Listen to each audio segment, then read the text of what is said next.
Tu fais la fête dans ton jardin avec tes amis. Des gens se lancent un frisbee qui finit par atterrir derrière ta remise. Une de tes amies va le récupérer, mais elle remarque quelque chose qui ressemble à une très grosse balle. En essayant d'attraper le frisbee, elle voit des guêpes qui commencent à bourdonner autour d'elle. Tu étais loin de te douter qu'il y avait un nid de guêpes gigantesque dans ton jardin. Ton ami revient en courant et se précipite à l'intérieur de la maison. Tout le monde est surpris en la voyant courir soudain comme ça.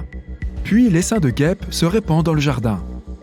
Tout le monde panique et se précipite à l'intérieur de ton salon qui s'avère très exigu. Vous regardez tous dehors, frustrés. Les guêpes vous ont chassé de votre propre fête. Elles se posent sur les amuse-bouches et les grillades. Il y en a maintenant partout dans le jardin. Tu n'as pas d'autre choix que de renvoyer tout le monde chez soi et de nettoyer. Les guêpes ne sont généralement pas dangereuses, sauf si on les provoque. Mais il est tout de même vivement conseillé de les éviter. Tu appelles le service de contrôle des nuisibles pour signaler le nid découvert et tout ce que tu peux faire après ça, c'est t'asseoir et attendre qu'ils arrivent. Mais il semblerait qu'une guêpe ait réussi à pénétrer dans la maison. Tout le monde s'affole et renverse tes meubles et tes affaires. Tu ouvres la porte d'entrée pour qu'elle puisse s'en aller. La meilleure façon de détecter la présence d'un nid de guêpes est d'observer leurs habitudes de vol. Si tu en vois une revenir constamment à un certain endroit, il y a de fortes chances qu'il y ait un nid tout près. Et si tu en vois plusieurs, fais bien attention. Les guêpes se déplacent généralement en solitaire, mais elles vivent ensemble et forment des colonies. Les guêpes ont un incroyable instinct d'ingénieur. Elles construisent leur nid principalement à partir de fibres de bois qu'elles mélangent à leur salive. Elles le transforment ainsi en un matériau qui ressemble à du papier et réalisent des structures en forme d'hexagone. Elles trouvent des morceaux de bois dans les arbres ou, si elles vivent à proximité des humains, dans les clôtures, les rebords de fenêtres et dans d'autres sources de ce type. Les agents de contrôle des nuisibles arrivent vêtus de tenues de protection. On dirait qu'ils sont sur le point de sauver la planète. Tu t'assieds et tu les regardes faire. Tu les observes extraire le nid. Et heureusement qu'il était dans ton jardin. Des nids de guêpes ont été trouvés à l'intérieur de maisons, derrière les placards, dans les garages et même au-dessus des fenêtres. Techniquement, c'est toujours l'extérieur, mais tu aurais une mauvaise surprise en ouvrant ta fenêtre pour profiter de l'air frais. Ce que font la plupart des contrôleurs de nuisibles, et tes sauveteurs dans ce cas, c'est déplacer le nid, qui fait la taille d'un ballon, vers un autre endroit plus sûr dans la nature. Les guêpes sont elles-mêmes des contrôleuses de nuisibles naturels. La plupart des insectes n'osent pas se frotter à elles. Elles s'attaqueront, en cas de menace, à tous ceux qui croiseront leur chemin. Et certains agriculteurs font leur éloge et les gardent à proximité de leur culture pour protéger celle-ci. En ce qui vous concerne, vous pouvez retourner dehors et continuer votre petite fête. Et rallumer ce barbecue illico. En avril 1963, les habitants d'une ferme située dans une région reculée se sont trouvés confrontés au plus gros nid de guêpes jamais recensé. Il pesait tellement lourd qu'il est tombé de l'arbre auquel il était accroché et s'est brisé en deux. La chose mesurait environ 4 mètres de long, soit la taille d'une coccinelle Volkswagen, et 1,5 mètre de diamètre, aussi large qu'un réfrigérateur. Imagine-toi en train de pique-niquer entre amis sous cet arbre. Tu fais une belle petite randonnée dans la région nord-est du Brésil, quand soudain tu prends conscience qu'il y a quelque chose qui cloche. Non, ce n'est pas ton estomac, tu vas bien. Mais il y a quelque chose dans le paysage. Il semble étrange, comme si tu te tenais sur quelque chose d'ancien. Tu vois un groupe de scientifiques au loin, ils te font signe de t'en aller. Au début, tu ne comprends pas vraiment ce qu'ils veulent. Puis tu réalises que tu te tiens sur une énorme termitière. Tu sais, ces insectes qui aiment tellement grignoter le bois qu'ils s'en entourent toute leur vie. Et même si les termites vivent en colonie, comme les fourmis et les abeilles, elles sont en fait de la même famille que les cafards. Les termites vivent principalement en Amérique du Nord et du Sud, mais on en trouve aussi en Europe et en Asie. C'est à cause des humains qui les ont transportés partout avec eux dans leurs bateaux et leurs caisses. Aucun objet de bois n'est épargné par ces insectes, plus précisément par leurs mâchoires. Donc, après t'être éloigné de la termitière, tu t'aperçois qu'il y en a tout un ensemble aussi loin que ton regard te permet de voir. Tu te précipites vers les scientifiques pour comprendre ce qui se passe. Et ils te disent que tu te tiens au-dessus d'un énorme complexe constitué de 200 millions de termitières.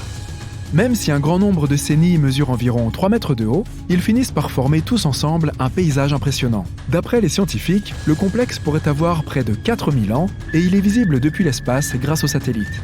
Et il fait la taille de la Grande-Bretagne. Si tu étais une petite termite, ce serait comme si tu découvrais soudain 4000 grandes pyramides de Gizeh. Abandonnées, ces termitières ne sont pas des nids actifs, mais un réseau de tunnels interconnectés. Les scientifiques étudient encore à ce jour cette super colonie de termites, Mais ils n'en savent pas beaucoup plus qu'à leur début. Ils n'ont toujours pas trouvé la chambre de la reine. Et vu sa taille, il semblerait que cette découverte ne soit pas pour demain. Les termites sont des créatures pleines de ressources, mais elles peuvent causer beaucoup de dommages aux structures construites par l'homme et même aux cultures et aux plantations. Comme les termites ont migré de continent en continent avec les humains, elles ne sont souvent pas adaptées à leur environnement. Elles finissent donc par chercher refuge n'importe où, y compris dans les maisons et les bâtiments. Les termites sont responsables d'un grand nombre de destructions de biens et même de l'effondrement de structures de bois. Si tu as une maison dans la forêt et que la plupart de tes meubles sont en bois, alors le buffet est ouvert pour ces petits nuisibles. Mais comme ces créatures mangent du bois, c'est-à-dire de la cellulose, elles finissent par décomposer celle-ci en substances qui, en se répandant dans l'environnement, favorisent la croissance d'autres plantes de l'écosystème. Tu te promènes dans la savane sous un beau soleil brûlant quand, tout à coup, l'astre du jour disparaît. Et ce que tu vois au-dessus de ta tête n'est pas un gros nuage annonciateur de pluie. Tu regardes attentivement et tu remarques un mouvement bizarre dans cette masse. Et tu te rends compte qu'il s'agit d'un énorme essaim de criquets. Probablement le plus gros que tu aies jamais vu. En 2020, l'Afrique de l'Est a connu une invasion de criquets sur une zone équivalente à 3 fois la taille de la ville de New York. Ces vagues d'essaims ont frappé l'Afrique de l'Est, la péninsule arabique et le Moyen-Orient, dévorant les cultures qui nourrissaient des populations entières. Les scientifiques affirment qu'il s'agit de la plus grande invasion de criquets de ces 50 dernières années. Les criquets sont considérés comme les pires des nuisibles. C'est vrai, un criquet tout seul ne semble pas si méchant, ni même deux. Ils sont plutôt inoffensifs et mangent un tout petit peu de végétation.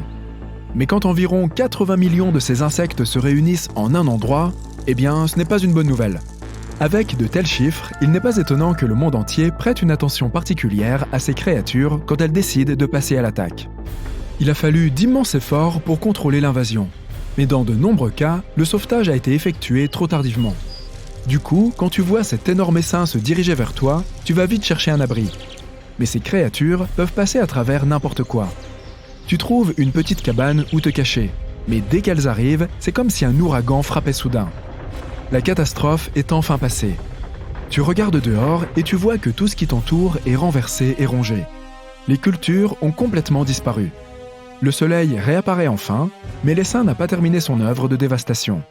Un autre insecte devenu célèbre pour avoir causé toutes sortes de problèmes en 2020 est le frelon asiatique. Les scientifiques affirment que ces créatures ne sont pas agressives envers les humains, sauf si on les provoque. Mais elles peuvent être très dangereuses pour les abeilles domestiques. Les frelons peuvent détruire des ruches entières en quelques heures. Les minuscules abeilles ne peuvent pas faire grand-chose pour se protéger contre ces monstres qui font 5 cm à l'âge adulte. Oh là là!